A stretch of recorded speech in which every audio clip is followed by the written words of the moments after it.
Hello, hello, hello, everyone, and welcome to Tea with G. I hope you're having a great day, a great morning, great evening, full of life and vitality and introspection and the like. But whatever's come before today and or this time right now, be it from yesterday if you just got up, or earlier today, or whatever, take a moment to let it go. Such a misunderstood thing, letting go. It's not pushing away or discarding. It's just, for a moment, take your hands off of your own life. Stop the car. Get out. There's nowhere to go.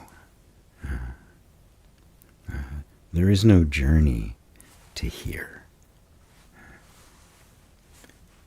So recognize that you come to something like this to sit and ponder, to talk and ask questions, because you want to know who you are.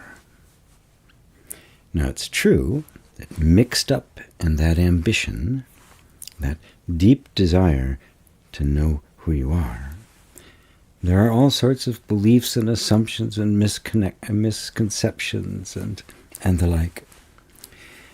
We all have an idea, an image, an abstraction of what enlightenment is, or awakening, all of these great words, divine, mundane. We all have ideas about it. But the idea of something is not the thing. Right? An idea of you is not you. Can't even come close. Sometimes I hear people talking about non-duality. And if they're real extreme about it, if you ask them about, well, what's the point? Well, there is no point. Yeah. Nice stuff like that. Others will say it's to know the truth. The truth about what? Rarely we hear say, it's to know for real who I really am. What I really am. But not as a concept. Not just the thought of me. For a long time on my path, I really used to think that truth was some kind of knowledge you get. And once I know that, oh, that's it. Everything's going to be crystal clear. That's what it means to awaken. I was pursuing that truth even before I knew about things like enlightenment and awareness and stuff, and that terminology, the whole non-dual thing. That stuff wasn't around when I was first setting out on this trip, so I had this idea that there was this special bit of information, and that when I got it, that was it. I'd be walking on water and ascending into the heavens, and etc., etc. I had no idea that truth was not an idea, not a concept, and what it was, the truth, what is, not how we see it, not our beliefs about it, not a perspective, not a way of looking at it, but what is, what absolutely is. And that the truth of me was not going to be a concept. That was such a major moment of awakening that it really transformed everything. It brought with it a period of time of just utter bliss. I was just in bliss about absolutely everything. And when it faded, as bliss always does, the experience that came out of the depths of the insight that faded away, I was upset. I tried to cling. I thought it was a special state. I thought truth and awakening, enlightenment, it was a special state you get to.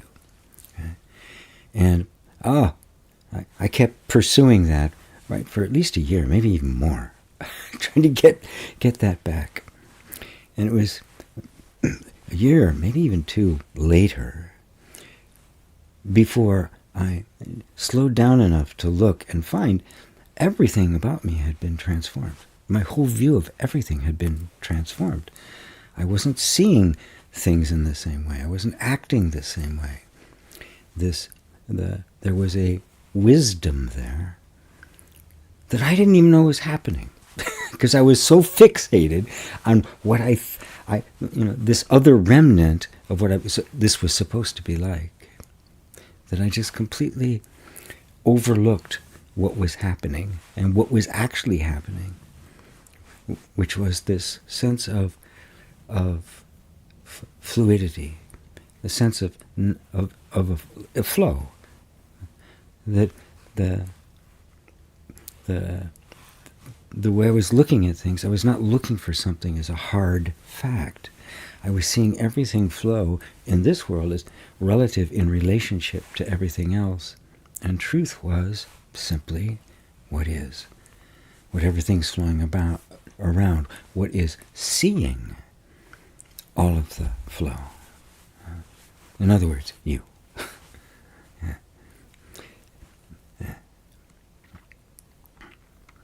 It's a point I keep trying to make. And it catches me. It catches me. I'll find myself, or find my mind, thinking about enlightenment or the self or Buddha nature, right? And looking away from right here where it is. You don't know the self because it's an abstraction. You know yourself. I don't know the self, the ultimate, the absolute. But I know me. And I am. Well, that's the truth. You are. That's the whole secret.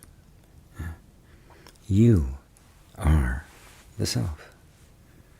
Your mind will disagree, all sorts of thoughts, because the self is this glorious thing, or this perfect state, or this, this germ, this mystical idea that you get. No, it's not. It's you. It's the one hearing my words right now. And it's the same one saying the words. That's the wonder, the whole wonder of it. It's that simple. The whole journey is a journey here. The way Nisargadatta put it, he said, having never left the house, you're asking for the way home. Funny how the last place we want to look is our own sense of being. So simple, so direct, so ever-present, so unchanging, unmoving, while everything moves around it. You're the center and the circumference. You are the here and the now. You don't get in and out of the now. You don't acquire the now. You are the now. Everything is about being, not about happenings or descriptions. It's about what is, not verb. I wish the verb to be was not regarded as a verb because it's not. It's not an action. You don't do being, doobie-doobie-doo. You are. It doesn't really fit as a verb, a noun, a subject, anything. Just what is. You are what is. That's obvious. Put all attention there, because that's the self you know. You know that is what is, because I am. And let that dissolve all the concepts until there's none left. And it's just you. Now you are the master of concepts. You can use them to talk and point and that sort of thing, but you're no longer caught in an imaginary version of you. So, hello everyone. The crowd, the big crowd that has assembled here. Very grateful to those who have come to join me. The floor is open for any questions anybody might have about this stuff, and or about just guidance in the practice as you find your way back home to here. It's a funny thing. There's the Rumi poem, a little couple phrases in the poem where he says, "Knocking at the door, it opens. I've been knocking from the inside." Let me in, let me in. Oh, I'm already in. Oh yeah.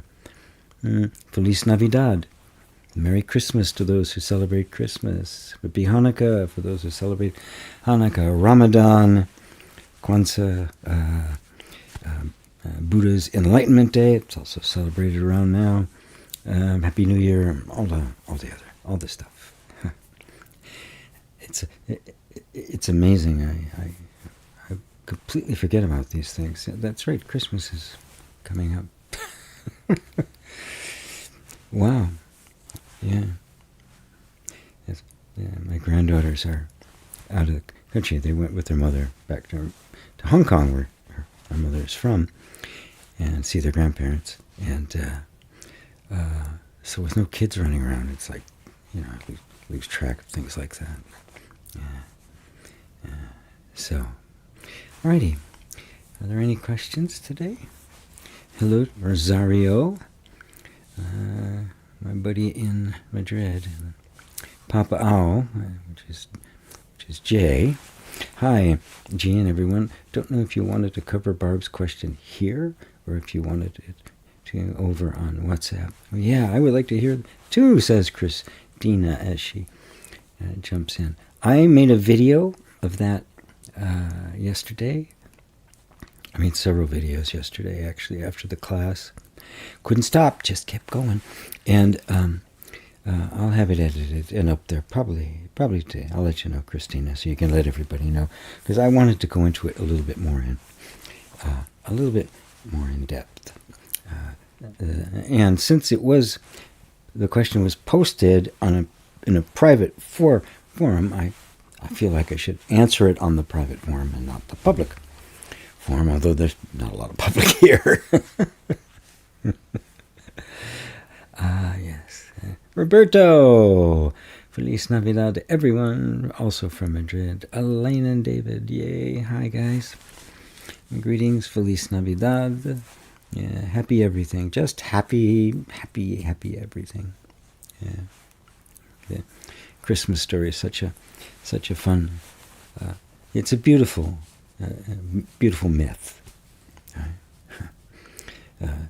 It is the virgin birth and everything. It's a wonderful symbol of the unborn.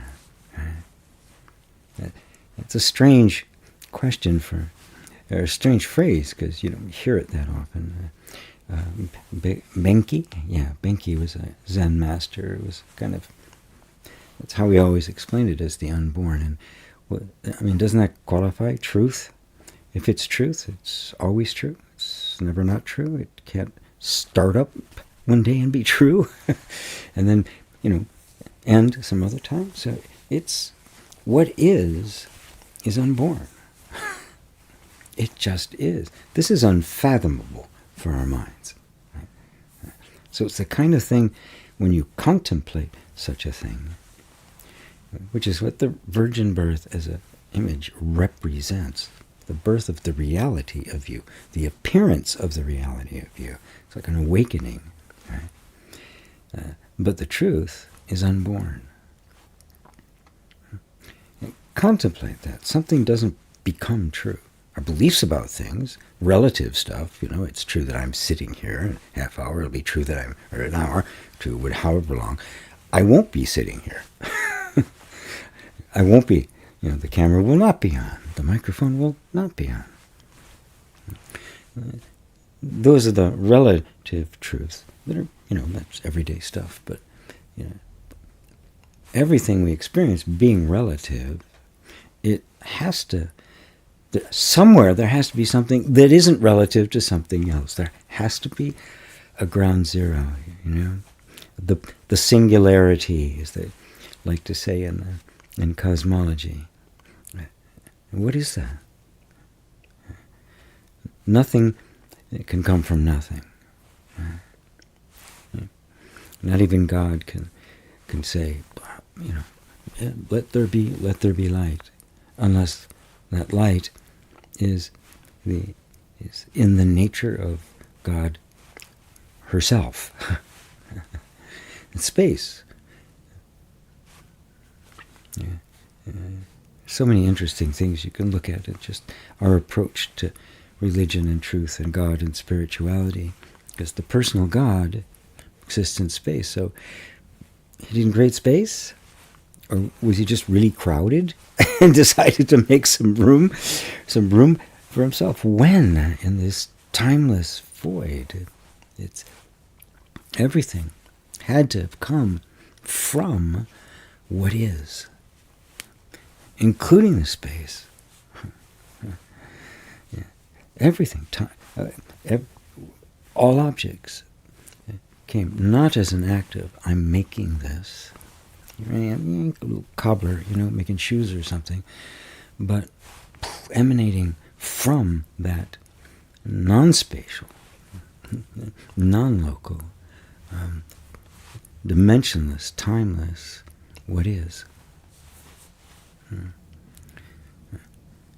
Everything issued forth from that.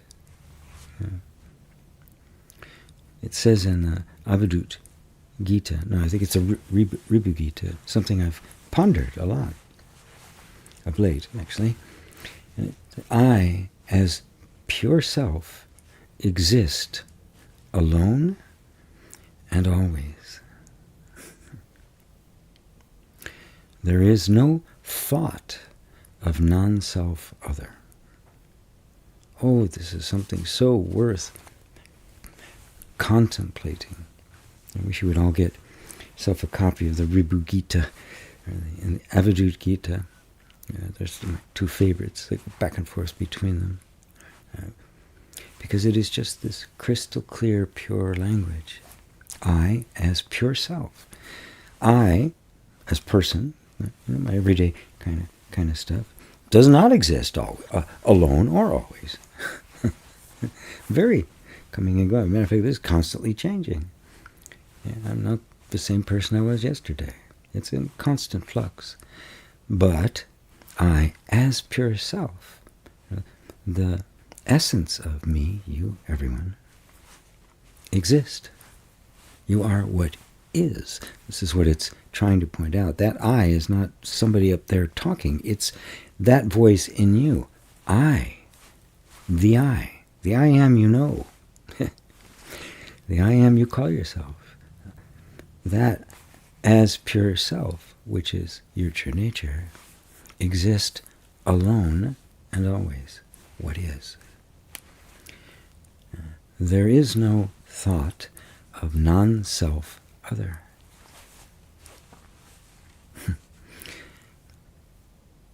Now, it doesn't mean there's no experience of other. Folks get this idea that this oneness is like one, that's it, I'm alone, oh my God, I'm going to be alone forever. It's not at all. Because our minds can't grasp the unity of one and many. The wholeness of it, the completeness of it, the one, empty, like a void, inexpressible, no limits, boundaries, shape, form whatsoever. And its nature is not nothing. Its nature is this explosion of what you might call the expression of the infinite, boundless self. It manifests in every form you've ever seen, constantly changing, every second, inexhaustible, never repeating itself.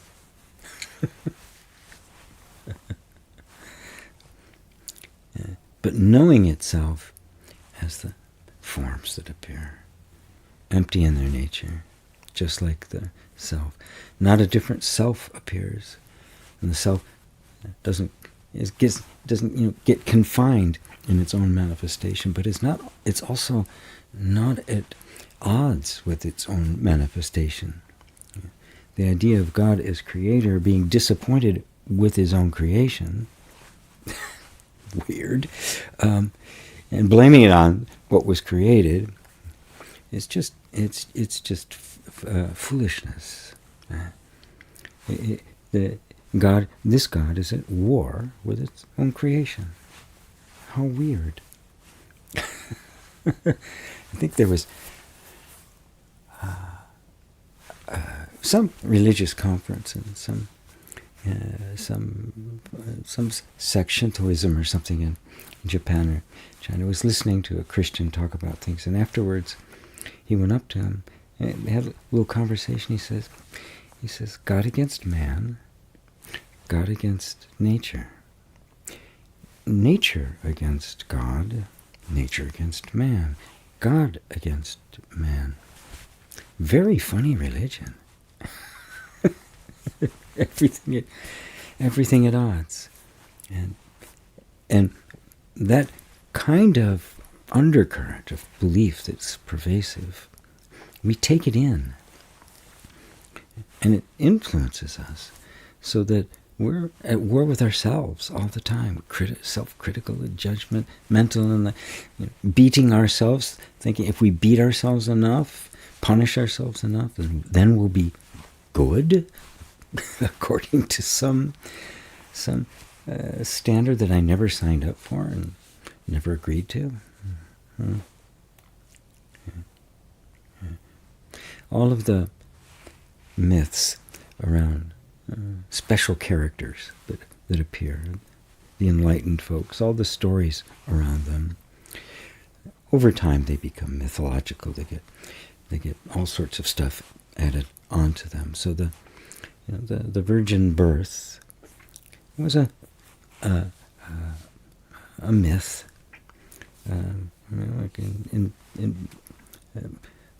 around for a while, that then got applied to the character of Christ to make, to fit this narrative of him being absolutely pure and all of that.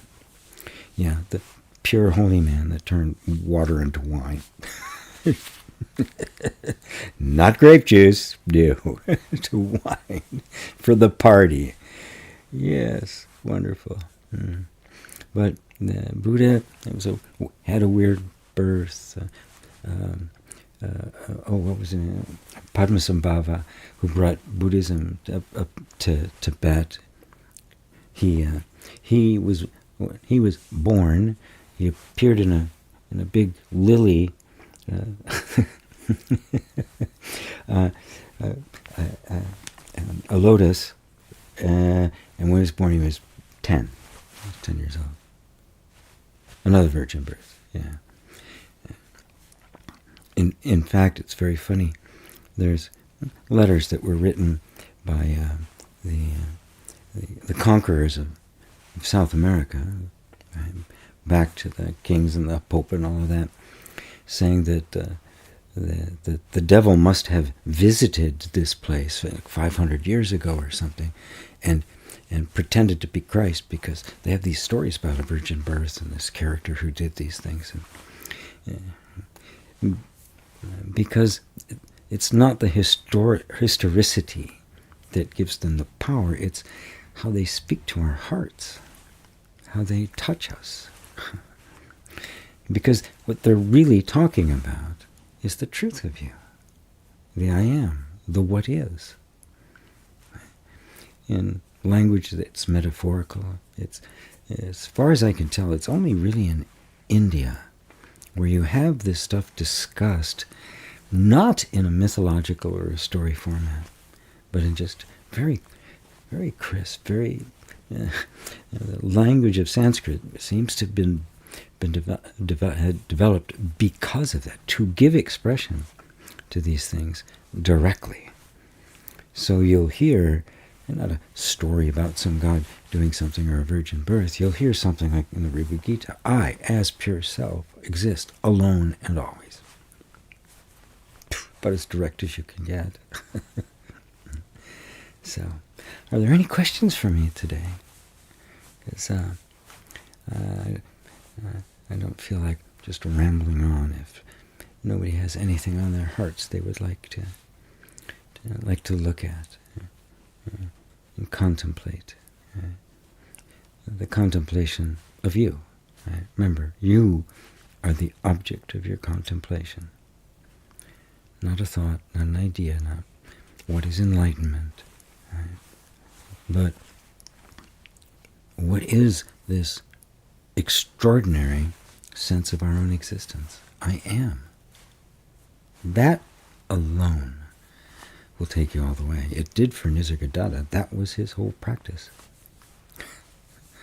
No great story of some big kaboom, some noteworthy event that would be written down, but nothing about that. Just I did what my teacher told me. I focused on the I am.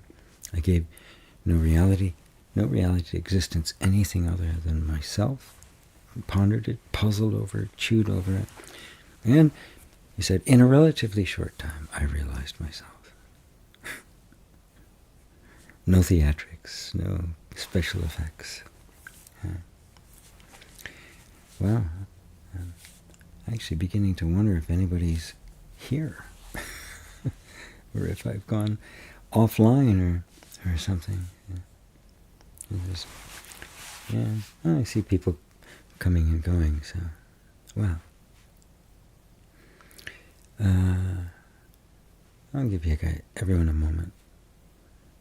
Maybe that's all you needed to hear.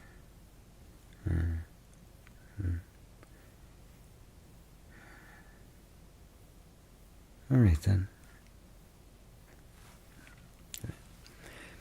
Yeah. All right, everyone. Hope you have a very Merry Christmas. Happy New Year. Happy Hanukkah. Happy Buddha's Enlightened Day. Happy Kwanzaa. Maybe there's just this huge delay. And David Nisargadatta said, if you regress properly, even the I am disappears. Regress rather than progress suggests moving back to the source and away from any sense of self-identity. The gateway is the sense I am. And it is because it allows us to just be with the sense I am and then become adept at not associating anything with that. Like I'm a man. Right? Okay, my human life, fine. That's not a problem. But is that essentially what I am? Right? Anything.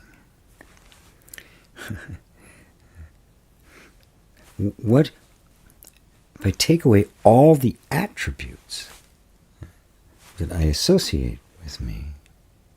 Because they are attributes of me. What is it that is there that is radiating the attributes? We see the attributes. We don't actually see the reality of which those attributes are arising out of and are perceivable. But if I can perceive it, it's an attribute of the reality. It's not the reality.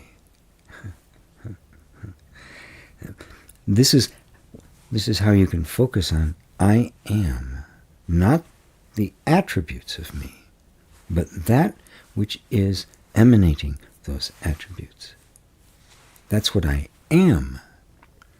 How I'm perceived are the attributes. And yeah, love, compassion, wisdom, affection, creativity, all the ways in which we describe, right?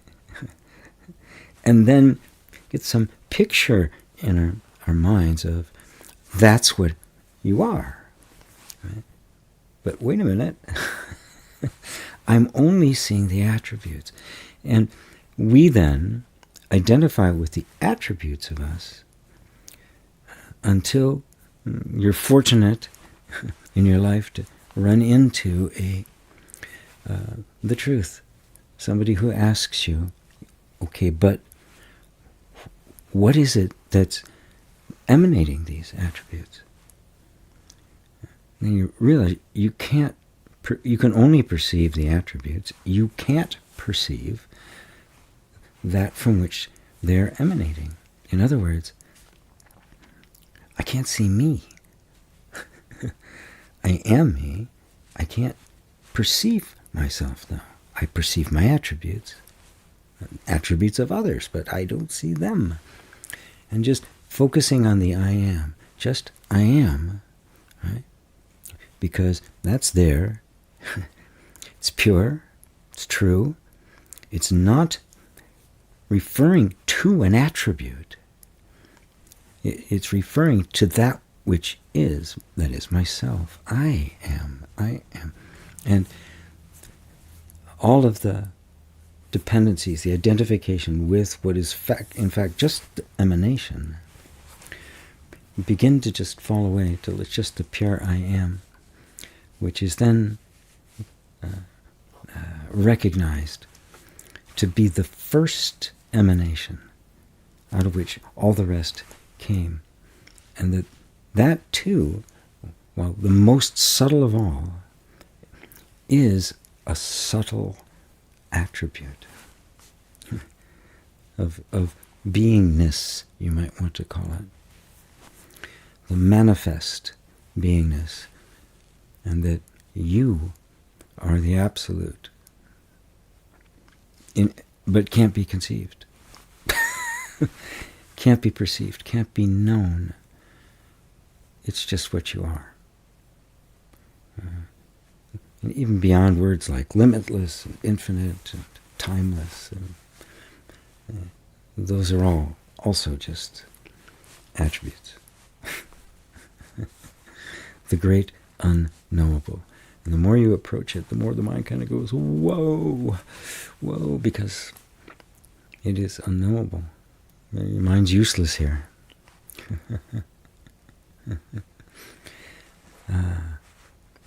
Regress, yeah. It's a way of looking at it, like we're not progressing to something, because progress implies I'm going to get somewhere. But where's the journey to here? And so there's a sense of I'm pulling away from all of that, inward, right? And so I'm trying to connect with the source, with what is. And that's experiential because I already am what is. And don't settle for just the nice ideas like that. You get that and you go, okay, it's not complete yet because it still feels like I'm on the way. But I'm on the way to here.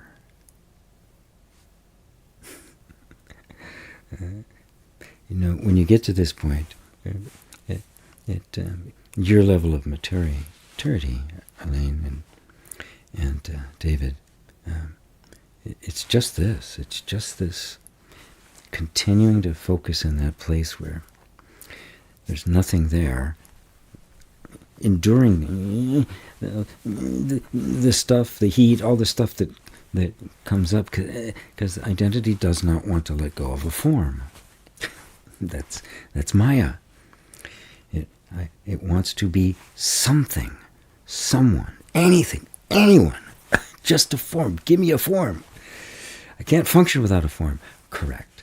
The mind can't function without a form.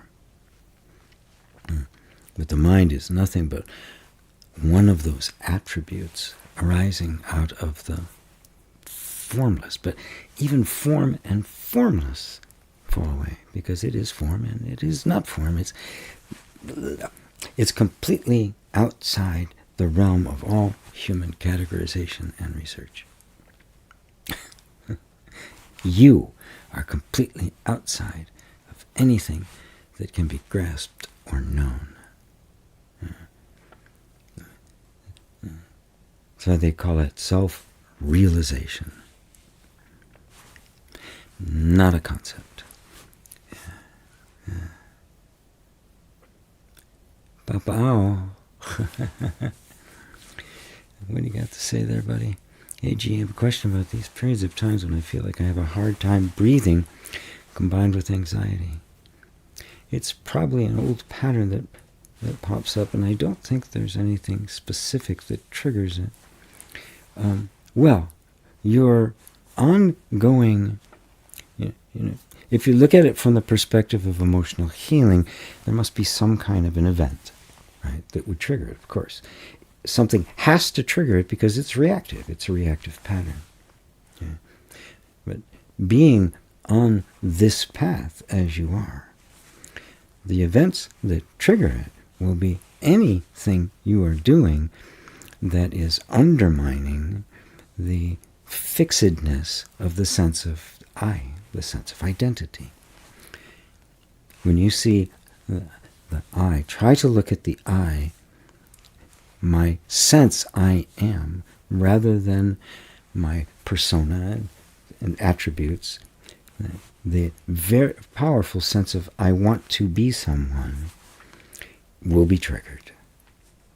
And it will do everything it can to bring your attention back to this, the body's conditions, events, all of this stuff, to try to hold on to the sense of identity as a person, as someone. So that's plenty of a trigger. The triggers that come from the environment, they're easier to map, right? And you've been through enough of that. You understand how all that works, right? When you can't find a specific trigger, right? Because there isn't one actually in the environment. It's all your own introspection. The mind will, because it doesn't like the introspection, because there's nothing there for it to do, it will go look for a trigger and say, oh, see, there it is. Okay, now we can do something to become free of it. Yeah. So just continue with the inquiry. Whatever comes up, just let it be there. Just let it be there. Ah, there it is. Right? And then notice how your mind will make a story out of it. Right? It'll try to figure something out. Like, I still have this lingering comparison of myself to others, with others, to be able to multitask. But then I hate that feeling. I wasn't fully present in the task I was doing. I find myself backtracking to see if I skipped something or I made a mistake, put this unrealistic expectation on myself that I should be able to do it all. How can I navigate life with devotion and surrender without being hopeless, lazy, or even a victim? There's a part of my life where it was about surrender. Then I heard that action is required. Yeah. They're not mutually exclusive, my friend. Things don't happen by themselves. They don't fall from the sky. I'm really honest about my question. Take self-responsibility or surrender, or both, or neither. Right? I mean, look at it from the perspective of you as the self-aware what is. Experiencing all of the ambivalence and ambiguity and messiness of life. Right? And then notice that from here, because that's where you are, you're describing things, aren't you? You're describing experiences, you're describing feelings, you're describing thoughts, you're recurring characterizations of you with stuff attached to it, like, yeah, you gotta do this, and you're not doing a very good job of this. You better multitask. Oh, but now you're doing a bad job, so you're not good enough. All of these things. Now, just notice that you are aware of all of those, and you're aware also. Well, I want to get you more aware of this much more subtle energy, right? That pulls you in to the shape of someone living like that, trying to figure out how to live like this perfect divine being, and as a person.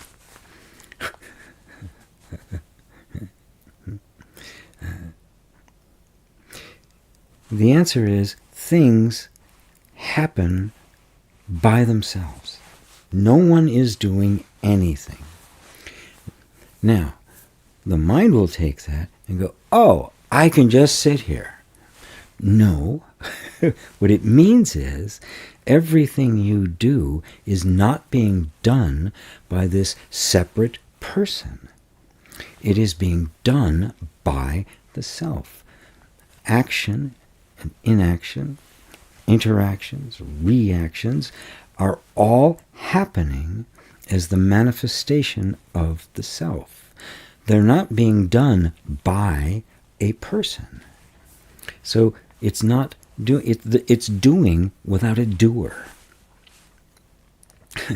As Buddha would say, there's a road, there's a walking on the road, but there is no traveler. You see, if the mind gets a hold of that, the non-doership becomes nothing's happening, because it can't conceive of the infinite, boundless, formless manifesting as form and things happening, right? And so they're happening and not happening. They're being done, but there's no doer of them. They are the manifest. They are emanating as attributes of the unseeable and the unknowable. So things happen on their own. No, the thing is not making itself. It is an emanation.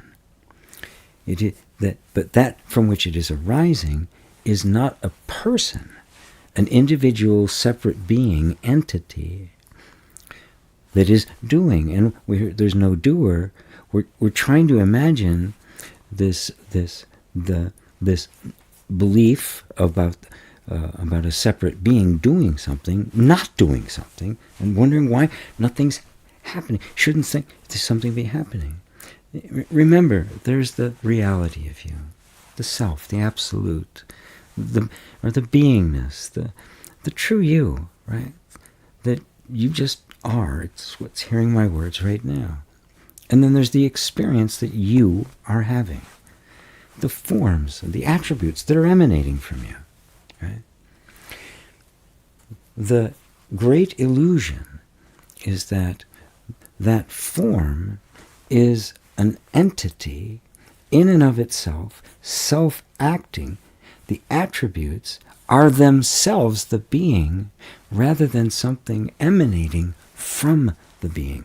And so there's this imaginary sense of a person doing what in fact are simply attributes emanating. That's the illusion. It's not the appearance of things happening and the appearance of people doing things. Like right now, I'm doing something, right? That's how it is perceived when it's looked at as a separate entity. But when you see all the attributes that make up this doing are emanating not from a separate entity in there, but from the one entity, the one thing that is, then you recognize that that's the illusion. The mirage is in the desert. The desert's not an illusion.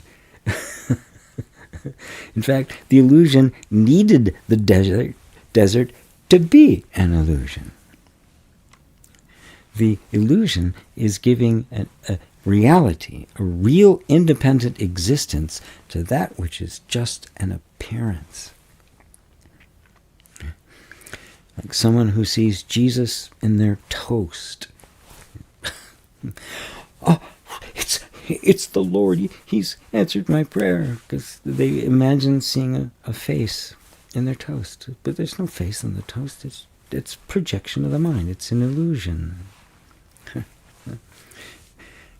So there's doing, there's no doer. That's it. It's coming from you. So you will experience action taking place. You'll experience surrender. Sometimes you just surrender. Okay, this is what's got to be. Other times you'll take action. You'll do things. So don't think that any of that has to change. It's just the question: who's actually doing it? Right? Is there a separate entity doing that, or is the appearance of doing simply an attribute? Because things happen.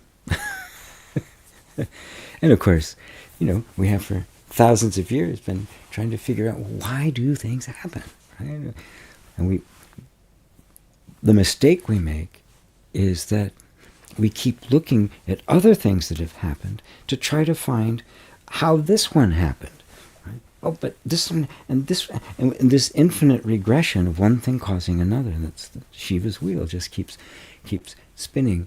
And it does. It just keeps spinning because there isn't anything there causing it. It's emanating now from the reality of you. So even cause and effect are really just a misperception. This was not caused by what came before it. Just that came before it, and then that, and we project on it because we give it independent existence that this caused that. It didn't. It's just emanating intelligence, emanating form from the formless. But that form doesn't exist independently of the formless. That's the mistake. The illusion is that it exists independently. It is an entity in and of itself, separate. Look at it through those eyes, everything through those eyes, and you realize that it is just happening, and there's the appearance of doing, but there's no doer as an independent thing. Okay. Is that clear for you? Where'd you go there? I should be able to do it all. Let's see, okay. Oh, I was answering Faith's one. How can I navigate life with devotion and surrender without being hopeless? I thought I was answering. I totally missed the fact that it was coming from you, Faith. Sorry about that. Yeah. So, does that answer it for you? Okay. Just recognize that the doing itself is not a personal action. And then you can be very free. If you can multitask, great. If you can't, greater, because we're not really designed for that. Right? Or if whatever you have to do, just do it. Right? And don't get caught up in the philosophy, the non-dual philosophies of doership and all those clever words. Just look. Right? There's a flow to it all. This comes up. There's an idea to move, a motivation. All of this is happening, right? And you're the witness of it. You're watching it happen. That's the position, right? You're not really doing it, although the doing is happening. Okay? So you're both doing it and the witness of it. And recognize that the witness of it is not entangled in it. It's not dependent on it. It hasn't got to get something from it. Yeah. And then you can see that it's all. You're not only the witness of it. You're the source of it. It's emanating from you. That's the big one. Elaine and David, without the I am, there's just pure experiencing, unhindered by the filter of an I. Yes, of a personal I. You can see the I is just a useful term, right, to refer to here. Right? and it's unhindered. All of the experience is direct. It's not buffered. It's not distorted or misperceived by a lens of an imaginary I, but is experienced by the real I. And pondering that deeply enough, you get to exactly what you said. That I just kind of, it becomes superfluous, right? Because I alone am. The I. So there's no need for an I. There's no need for a word. There's I, other. They're just handy, and that's it. Experiencing in all its diverse and multitudinous forms, but no experiencer personally. Yeah, that's an interesting one, and it really is a limit of language. Because yes, the self, that which is real, is the only thing having any experience. Right? There isn't anything. The all-knowing, the only knower. Right? Which, of course, if you look closely, you know, so you must be that. The knower of it. That's the self. But it's not a person. It's not confined. It's not in a form. It's empty. So I could say it's the ultimate experiencer, or I could say there is no experiencer. And it's subtle, because you can see how the mind will grab one or the other and do something with it. And somebody will say, oh, there's experiencing but no experiencer. And yes, but you can tell it's conceptual, right? Because something is experience. But I have word for it, right? I say something. It's not a thing. The pure awareness is not a thing. It can't be described. It can't be seen. But it's what's doing all the seeing.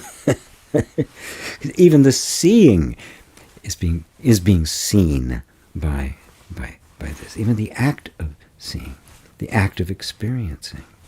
Right? And so you can say, yes, the self, the true I, is the ultimate experiencer. And you can also say, there is no experiencer. There's no person experiencing anything. Person is an illusion. The illusion doesn't have an experience. It's a misperception in between the ultimate experiencer and itself, which also is emanating from the same place. Well, thanks, David and Elaine. Fatima, I minus. I like that. I don't get 100%. In my life, I'm afraid of action and not taking action, to wish to manifest nice things or just surrender. Yeah. It's a big one. And I can spot what's happening. Right? You have an unconscious fear that if I surrender, I won't like my life. This idea that surrender means I've got to give all this stuff up. I got to not going to do this. I can't do these things anymore. I can't want anything. I can't. Life is, if I just surrender, it's very drab, empty. There's nothing going on. It's a total misconception of what actually is. Yeah. To let go, to truly surrender means I just want to surrender my suffering.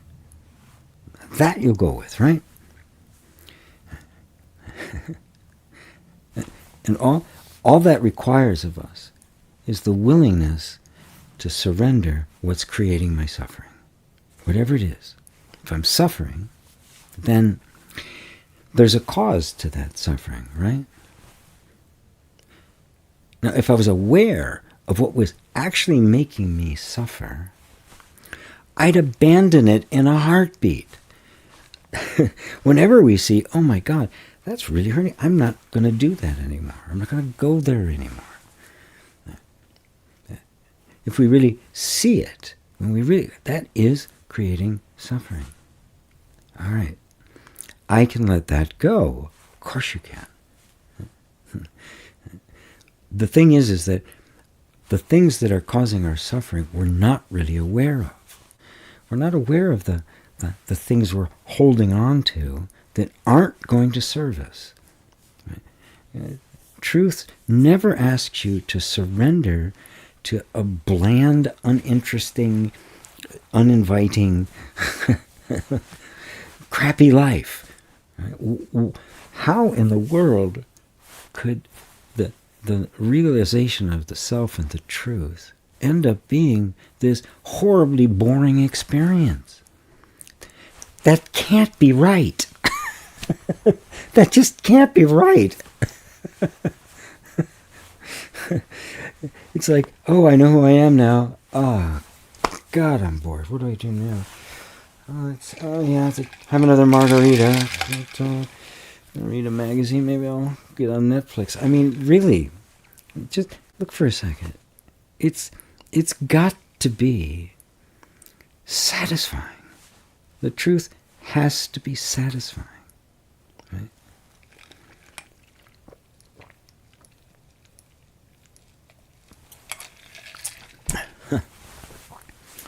Well, there I was about to just kind of drop off because nobody was saying anything, and suddenly everybody's back. Wow, I got a little something. Yeah, something in the straw. So, what I need you to do, Faith, is be willing to look really closely at your beliefs about this. You're stuck in this place because there's a fear. You're afraid of getting what you want, right? Because that would mean you didn't surrender to God. But you don't want to surrender to God because there's nothing there. It's boring as hell. That's how you're seeing it. In the meantime, God is saying, I am all. Everything is in and from me, and I am in you. You are emanating from me. Is it a big deal to surrender simply to what is true? Because it's true. What isn't true is the sense that there's some horrible consequences from simply recognizing what is true. Right? It's not a surrender in that sense, right? It's not like this emotional thing, I give up. I give up. Yes, it can be like that on the path. But ultimately, all we're surrendering is bullshit. That's it. We're only letting go of the bullshit that we mistook for gold. It's not gold. It's horse buckies. That's it. We're only surrendering our illusions. But yes, it feels like a surrender because we're very attached to certain things, even though they create nothing but misery for us. Why? Because this powerful urge to identify. It is the essence of it all. And it takes a while to get down to even be able to perceive there's the objects, there's the form, there's the sense of self, all of that. To perceive this totally impalpable energy that pulls us into believing ourselves to be that form. I am this. I'm limited in my options. Oh my God, if I surrender all of that, right, is nothing but a state of mind that you, the consciousness that is aware of it, has identified with it and created a person having an experience like this. Have you ever heard a story, ever, about somebody who's woken up, come to know what truth is, who they are, and been disappointed? Are there any videos on YouTube that, yeah, I was enlightened? Wow, man. Don't bother. Wasn't fun at all. Yeah. I don't think anybody's ever done that. If anybody knows of it anywhere, let me know. I'd be very curious to hear somebody say that. Right? So you realize that you're just being afraid that you're not going to have a happy life. Right? And we make ourselves miserable trying to be happy. God's not against you, my love. God is not in opposition to you. You are the very presence and manifestation of God. Your human life is nothing but the presence of God. Christ didn't say, surrender to God or else. That was made up. That's all the bullshit about heaven and hell, punishment, and all of that kind of stuff. It's like, surrender to me or I'm going to kick your ass. Simple as that. Why should I surrender to you? Because if you don't, I'm going to kick your ass. I want you to love me. And if you don't love me, I'm going to make your life miserable. And then I'm going to punish you forever. That's like totally fucked up. Really. I mean, it's any human being looking at it going, what? What are you talking about? Christ said, seek ye first the kingdom of heaven, and all these things will be added unto you. Now, importantly, he didn't say, seek ye first the kingdom of heaven so that all these things. Seek it because it's the truth. When he talks about the kingdom of heaven, he's talking about, the kingdom of heaven is within. It's here. He says, don't ask. Don't say, look, it's over there. Look, it isn't. It's here. Everything you ever wanted is here. This is where God lives in you. And you are the face, the emanation, the attributes of God. Are you willing to surrender to the idea that you are absolutely magnificent, perfect, beautiful in all ways? Full, just inexhaustible, never-ending unfoldment and manifestation. Would you mind surrendering to that? Because that's the truth. Yeah. There's no conflict with that. Yeah. If there's a resistance to surrendering, you've got an idea about what you're surrendering to. That if that idea was true, I would say, don't surrender to that at all. Resist at all costs. If that's really true, poof, get rid of it. Don't have anything to do with it. Surrender to the love that is your very being. God is your being. your nature. Not a demanding, cranky old man. Oh, I love you so much, Faith.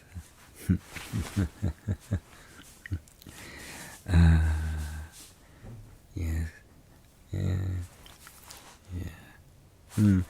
Most of the time, I'm not sure. I think I covered all of that. Yep, if I surrender, I want to. Surrender's a way of escaping while life wants me to do things. Yeah, neither one of those is true.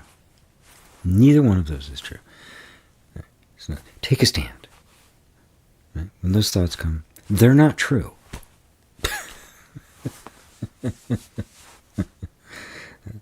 If I surrender, I surrender to this moment. So, in this moment, I'm surrendering to this. Put up the stuff, talk, answer the questions that I can for folks. Even though there's not many here. Right? So life needs me, because I'm part of life, to do certain things, which I do. No problem. Does that mean everything's always going to be drab and uninteresting and something I want to escape from? If I want to escape from it, why? That's the question to ask. It's a way of escaping. Escaping what? If I'm trying to escape it, it must suck, or at least I think it does, right? Otherwise, I wouldn't want to escape it. Look how we bind ourselves, not just you, everybody. We bind ourselves. We put ourselves in these double binds because we have these unquestioned assumptions sitting underneath. Oh, you shouldn't escape. Well, if it's shitty, you should escape. Get the hell out. Really, why not? Right? The question is, why do I want to escape? What is it that's unsatisfied here? Right? Now you're back here. You're looking here, where it's all actually coming from. It isn't about getting what you want, getting not what you want. Well, what is it that you want? What am I actually looking for? Why is this not acceptable? Why is that drab? Right? Is it? Should I escape from it? Yeah, okay, I've got to do certain things. I've got to eat. I've got to clothe myself. I have to work. I have to do... Yeah, I have to do that stuff. This is the particular hand I've been dealt at this point. Does that mean I have to struggle forever to get out of it? Or maybe there are things here for me, and I'm just kind of missing the boat because I keep imagining something else. How about, what if I can just be present in this moment and look? They tell me God is everywhere, right? Okay, so it's here, right? My real nature, my blessing, love, it's all here. I'm not seeing it. Okay, yeah. I definitely want to escape from not seeing it. If that means change of scenery, great. But what if I'm just not seeing it? It's another quote from Christ in the Gospel of Thomas.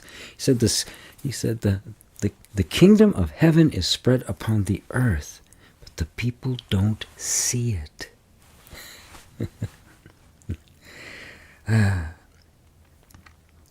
The desire to manifest something means there's a sense something's missing. Look at the sense of something's missing. That's what I do in my classes, which I do even in emotional healing. It's fresh in my mind because yesterday it was a big one, very powerful, very powerful, negative, debilitating feelings. Just looking each one, boom, another layer, another layer, another layer, another layer, till finally, boom, gone. And there was just this wonderful, glowing look on this beautiful lady's face. She got through the morass into that peace that's there. Because it isn't about not getting the thing. Your mind will keep you chasing that thing forever because it doesn't want you to look here. where it is, where it comes from, where everything comes from. My love. I'm with you. Fatima, yeah. Anytime I surrender and let it go, the great things manifest automatically through me somehow. Yeah. God is against me. Yeah. Decided on me. Now, you know it's not true, so just go. It's not true. And just take the authority and refuse to agree, no matter how aggressive those thoughts are. Just, it isn't true. It's not true. What you're telling me about God can't possibly be true. That's fucking insane.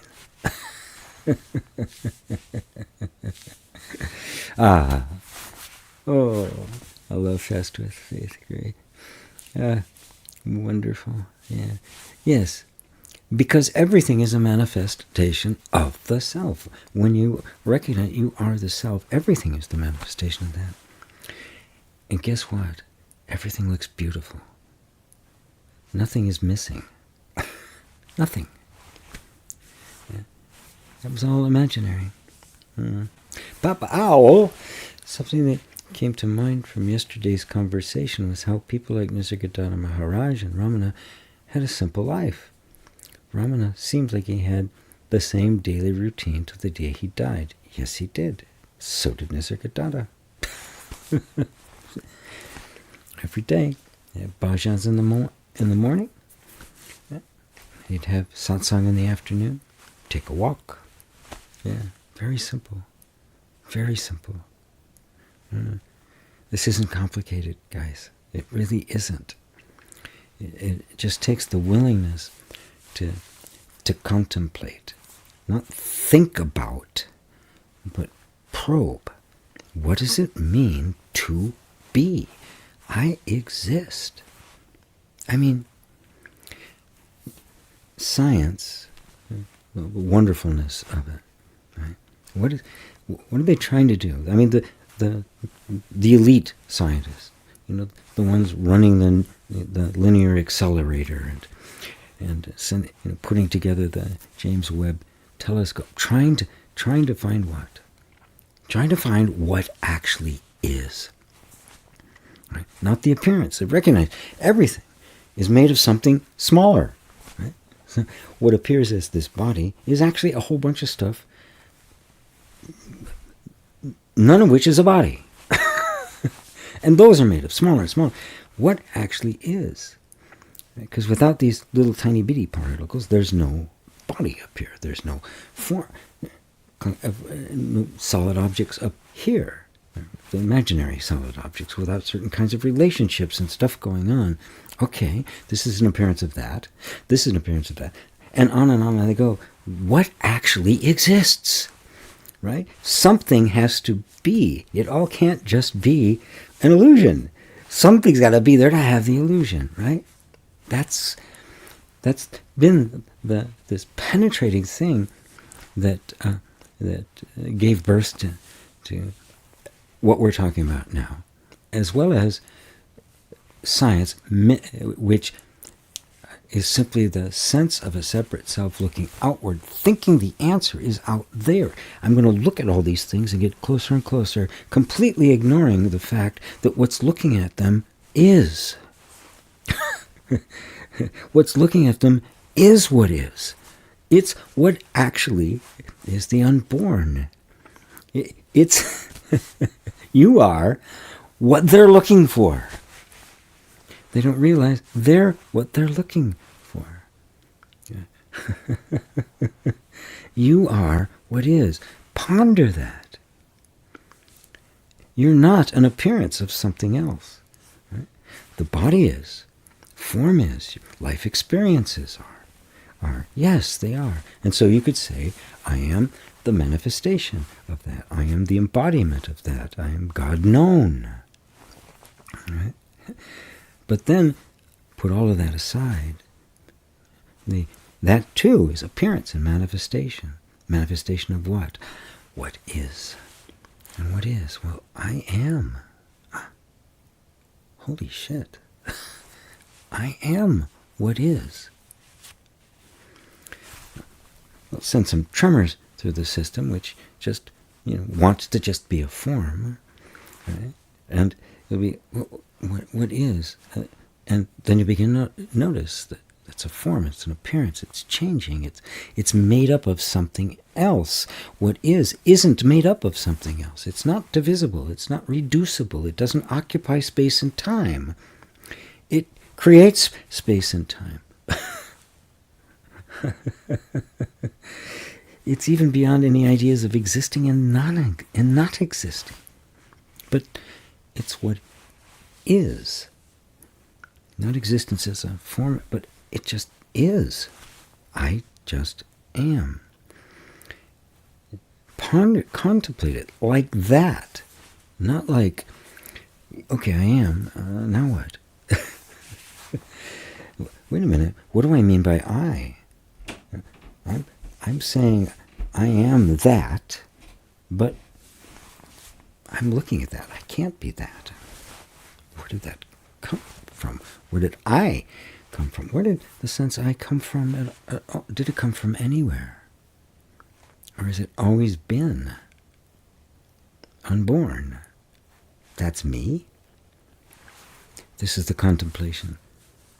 To turn it into that kind of probing that questions every appearance, everything you perceive, right? And pulling back from identifying with what in fact you are only perceiving and is temporary, changeful, and all of that, because what's perceiving it, what is not coming and going. I mean, that's kind of the definition. It is, so it isn't coming and going. It isn't, it is, and then it isn't. That, no, what is really is. That's truth. Oh, Taby, greetings to you. Stay blessed and abide in love. Yes. Yeah. That's the wish for everyone, isn't it? Yeah. Be happy. Abide in love.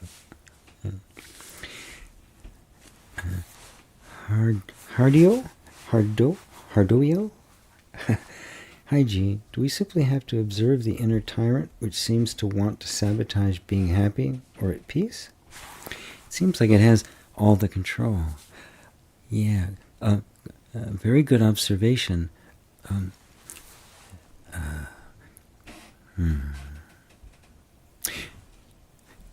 Remember, when something is triggered in us, right? Something that threatens, contradicts. There's all sorts of different explanations. I won't go into all the details of that. But something gets triggered in us. And when that happens, the reactive mechanism, conditioning, takes over the whole system. It takes over the body, the emotions, the mind. So it doesn't seem like it has all the control. It does, right? Hopefully you guys can still hear me. Where I'm sitting, the room I'm sitting in, there's a furnace right over there, which is totally silent. You can't hear it upstairs, but down here, where I am, it sounds like a jet taking off. Can you all still hear me? Or do I need to get really close to the mic so that until it turns itself off? Nothing I can do. It's cold here, right? About it. So let me know. We can hear you. Okay, good. Good.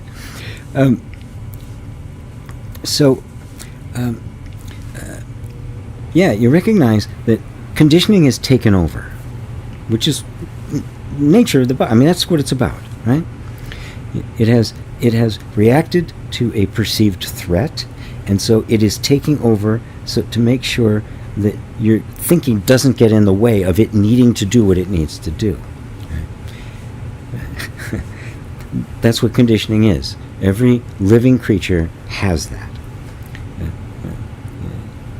Now, the advantage here of being an aware human is that there is an awareness of it happening. right? You just don't get sucked into it.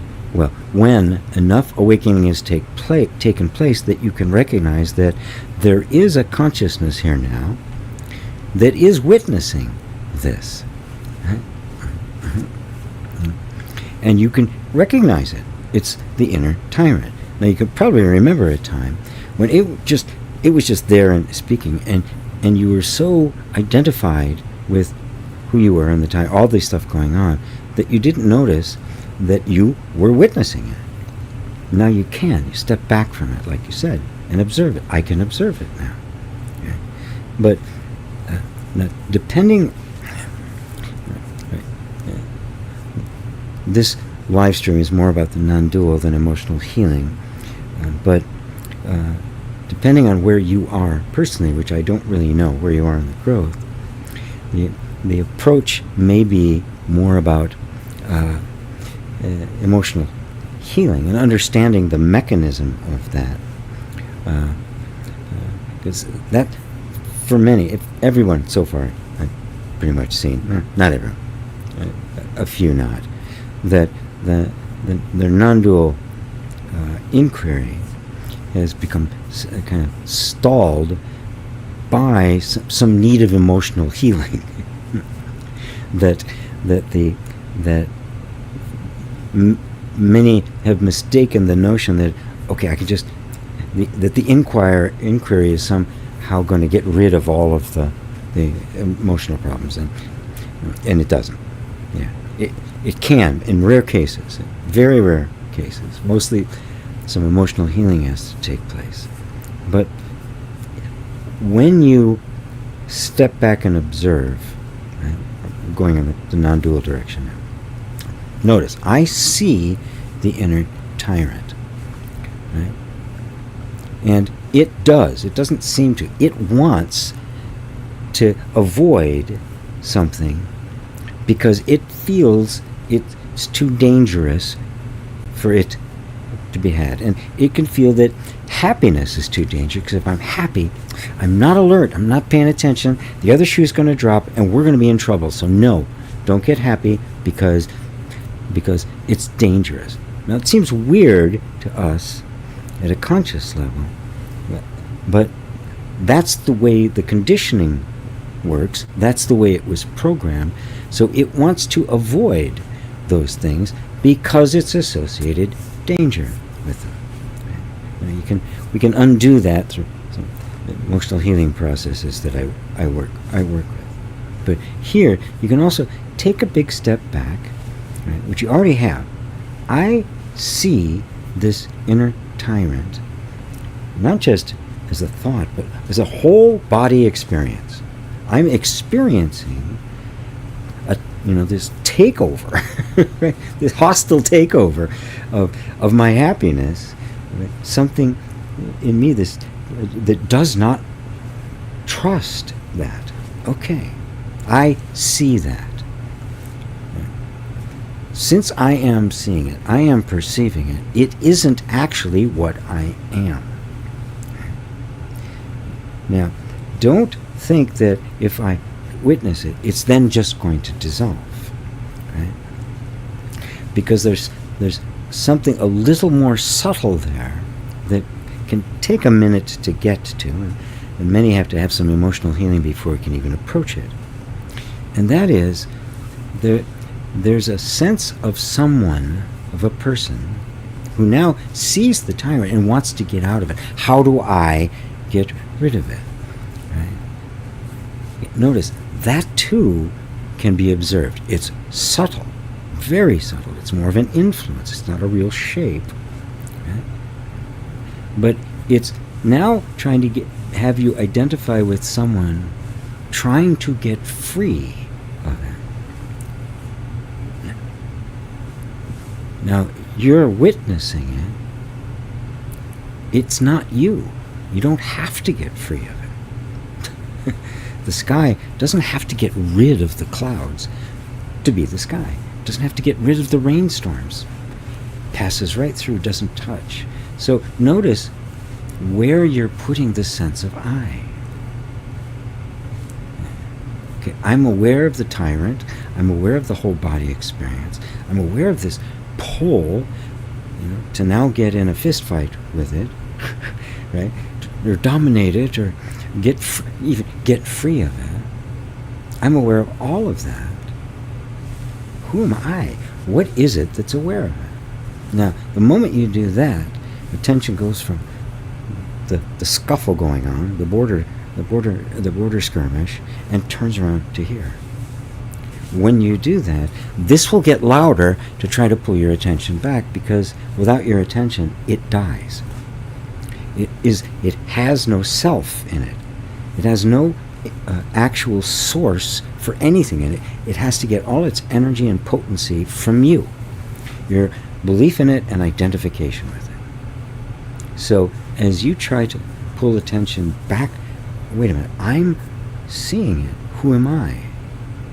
What am I that is perceiving, that's here, witnessing all of this? Right? That's when it'll up the ante, try to pull your attention away. That's the whole practice. That's the sadhana. That. It'll grab you, you'll be, oh, wait, I see it. I'm perceiving it. I am not what I perceive. Okay? What then am I that can't be perceived? And if that's really, really a struggle, which it can be, you may need some guidance. You may need some help. You may need a sangha, and that's why I have sangha. We meet every week to do this kind of thing, an emotional healing group as well. So, folks, you don't have to do this stuff on your own. In fact, you probably can't. I couldn't. And it's one of the huge myths of our time is that somehow I can Google it or go on YouTube and I can watch these. Oh, I got it. No, you didn't. You got the taste, you got the direction, right?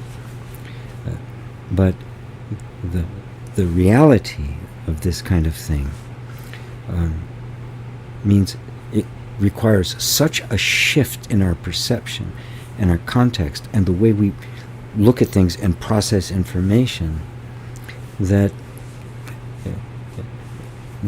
this precious knowledge, right, is going to be misunderstood, because it's going to be pulled in and given the context of the way we're used to thinking that nobody questions, and the uniqueness of the pristine perfection of it won't be grasped. Simple as that. As Christ said, you can't put new wine into old wineskins. It tastes like ass. And that's what we do. We take this, which is purely self-referential. It doesn't refer to anything else. It has no corollaries. Nothing can it can't be compared to anything. We take that in as a piece of information, and then correlate it, compare it with other. Oh yeah, it's like this, and you missed the boat. It is self-referential. It does not refer to anything else, nothing else but the truth itself.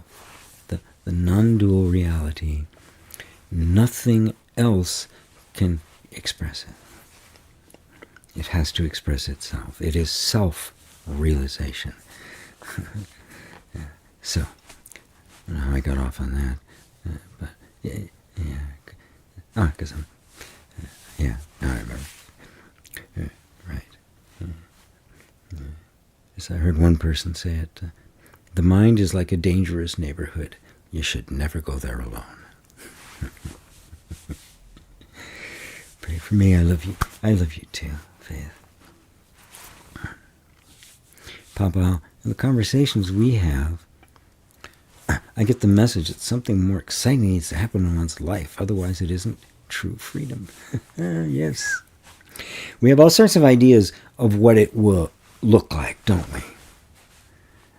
But whatever it looks like, whatever appears, will disappear. What is, that is you, don't disappear. Yeah. Freedom isn't a political or a financial or a moral state. It's not a state at all. In fact, it says in the Advaita Gita, I am the self. What does freedom or bondage mean to me? Beyond. Freedom, that freedom is a shape. Let it go. We don't know that, right? Is it true freedom? Am I free? It's a free country. No, it's not. All sorts of rules and regulations. Got to do this. Got to do that. Right? Okay, I have a lot of money now. I'm free. I can do whatever I want. Well, no. No, you can't. Yeah, there's relative freedom. Don't mistake the relative freedom somebody might have in their life for the reality. Viktor Frankl, right, found his freedom in the death camp, Nazi Germany. And Nelson Mandela found it in a prison. Imprisoned simply for what he believed, not for anything he actually did. For just challenging authority and asserting that everyone has the right to be an equal citizen in this country. There you go. So the true freedom can be found in a prison. Can be found in a gulag. It can be found driving a truck, racing through boys. It is not conditional.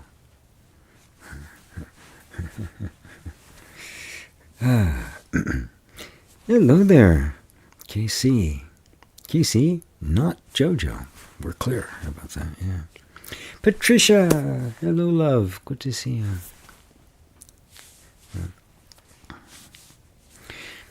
I don't understand this importance that's placed on the human life expression as if that's more important than the deeper truth. It feels like success in that gauges your inner seeing. I'm not quite sure what you mean by that there, Jay.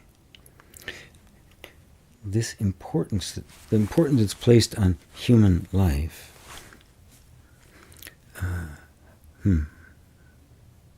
Well, if I identify myself with the form, I am this form, this is my body, then yeah, I'm going to want to protect it at all costs. I'm going to do whatever I can to protect it.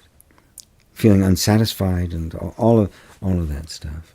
And it's a bit of awakening when that becomes not me, but just conditioning, and I want to be free from suffering, all of which is arising because I've identified with my conditioning. So it's not more important than the deeper truth, unless you're totally identified with it, in which case, for you, there is no deeper truth. This is it. This is life. This is what I get. This is what it's going to be. This is all I can do. Right? So, and my success or failure is the measurement of everything because I'm not aware of anything else. Right? When that awareness begins to press itself into the surface and you realize that there is something more, that if I'm not my conditioning, what am I? The spiritual journey begins, right? Oh, hold on.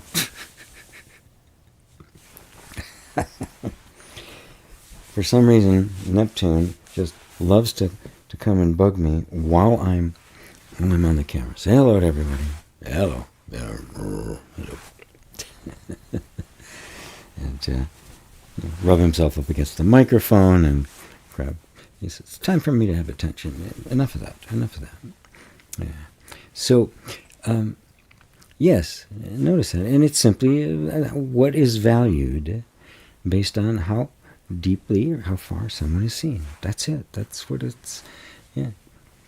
So you have been called to a deeper truth. So, but it's interesting because it hasn't devalued your human life. It's recast it, right? Its value now not is I got to protect it all because it's it's all danger because I am that I can't be happy unless this and this happens. You begin to see that this is a manifestation of the deeper truth, and the more I am identified with the deeper truth until there's nothing but the deeper truth. The more that happens, the more harmonious this becomes. Now, first we think, harmonious. Oh, that means, and all my successes, and it's just the old baggage on it. It's just, no, it just means happy, it's free, it's simple, it's nothing superfluous. And there's a sense of contentment with it, even as it rises and falls, which it's going to do. Does that help there, buddy?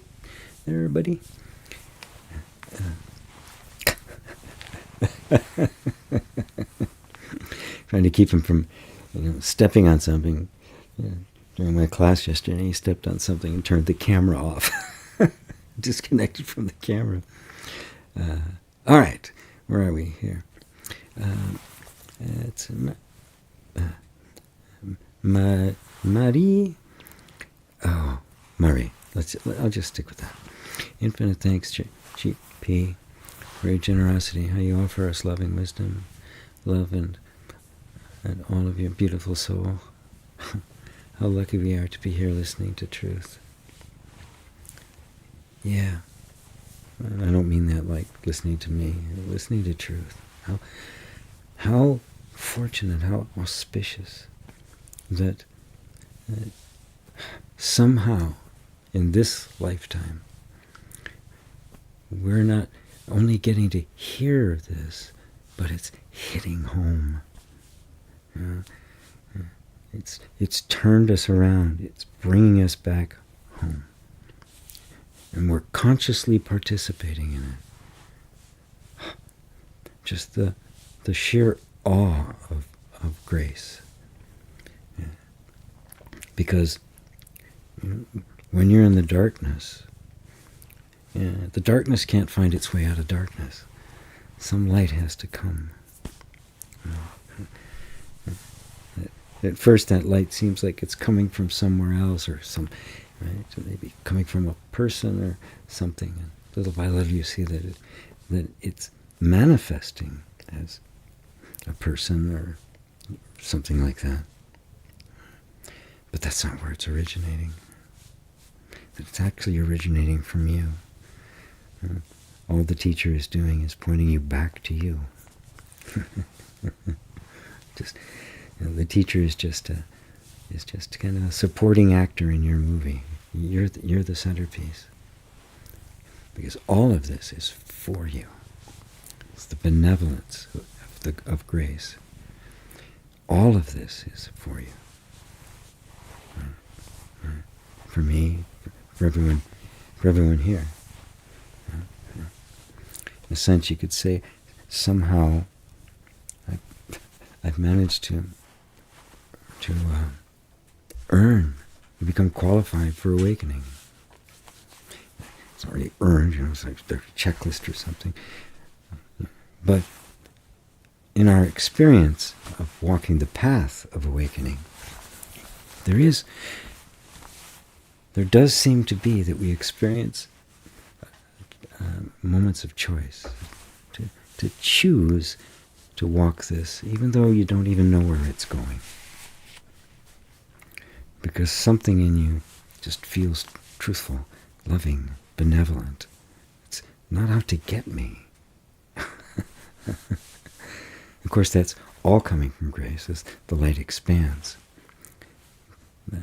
But even though even the path itself, the awakening, all of it will be seen to be part of this dream. And there was no journey and nobody making the trip. The experience is of these moments of surrendering to truth. Of, yeah, that I want to follow that. I want to keep going. This way, this way, this way, this way. It's mystical. That's all you can say, because, we can go to the absolute and say, oh, there's no journey, there's nobody taking the journey, there's nothing happening, yet we're experiencing it. The reality of you, the self, in a sense, wants to experience itself like this. It always is. It's never not. It's never the reality, right? Like the composer doesn't get into a piece of music and they're not there and they disappear. They can't do anything else. This is God knowing herself. The unknowable. It's mystical. Yeah, it's mystical.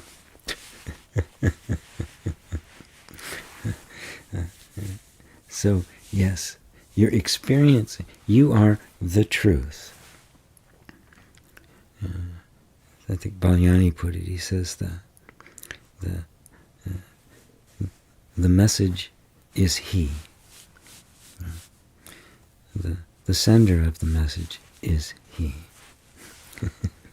The deliverer of the message is he, and the receiver of the message is he. It's a sense of other experience, but no otherness, no feeling of other. How do you describe something like this?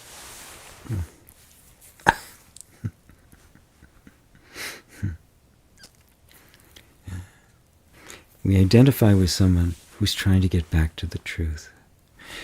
But that's like the sense of the person or the doer, the personal one doing something.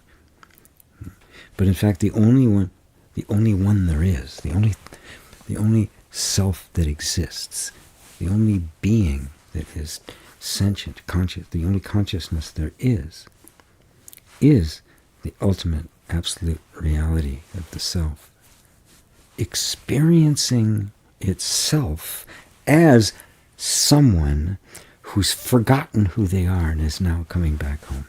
Because the self can't forget. But it's boundless, it's infinite. It can experience not being the truth, even though it is.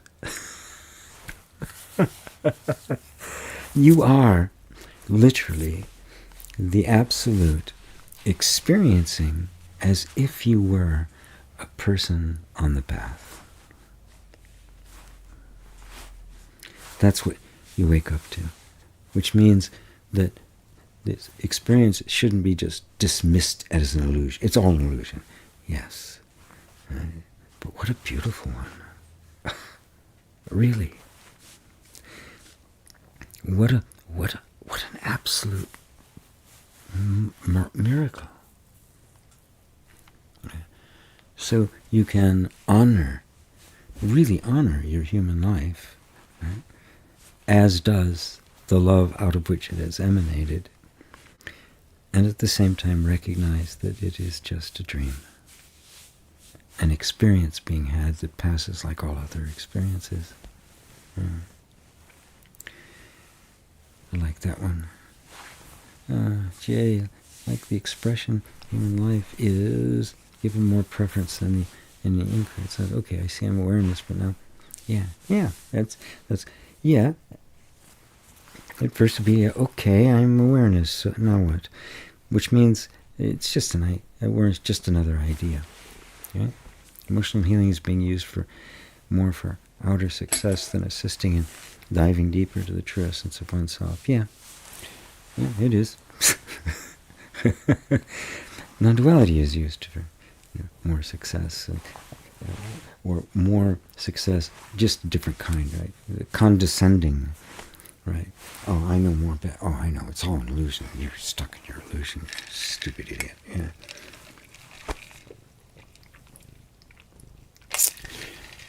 seeing all the different ways in which we seriously delude ourselves is the process of waking up. Once you see it's a delusion, you go, oh, it's a delusion. Then it's not anymore. It's only a delusion when you don't see it. Right? So you're seeing that. Yeah. And, some of the people I work with, a lot of people who come for emotional healing, that's what they're looking for. They're not there for non-duality. It's interesting how so many of them end up gravitating there. Right? It's just because of the way I do it. Right? And the fact that it was a non-dual understanding that gave rise to the way I do emotional healing. And, some people come, they want symptom relief, they get it, they leave, never see them again. Fortunately, I don't have many of those anymore. Yeah. Almost lost the keyboard that time. I don't have many of them. Most that come, they've been around the block enough times that they're looking for something more than just, relief from their symptoms. They want to get to the bottom of emotional pain and suffering. That's the quest. That's all Buddha did. I want to get to the essence of suffering. Right? He didn't have the emotional healing track available to him at that time. He just saw that there were certain beings that just seemed content and at peace in the meditation. Off he went, looking for the answer to the way out of suffering. With a kind of maybe even unknown, unspoken conviction that there must be a way out. Isn't that interesting? That we don't accept suffering as necessary, as legitimate. No, isn't that interesting? We don't accept it. Something in us says, no, suffering, something's off. Why are we suffering? And then it engages you. Right? And you go off emotionally, all these different kinds of ways. You find that all of them are temporary. And you keep going until you find the one that isn't a temporary fix, but is actually the truth. And then the walk's over. The walk that never actually happened. The experience. The beautiful, wonderful experience we call human life. Yeah. All right. Just thank you again to Marie, because to reemphasis how incredibly fortunate, auspicious, blessed we are to be able to engage in this, to hear those words, to take them seriously, and to consciously walk this path, because it is the final path. It's not a stepping stone to a higher, samadhi or something like that. This is you're nearing the end. Wow, what a blessing. Yeah. No more temporary practices, or everything now is focused and will lead you to your destiny, and your destiny is self-realization.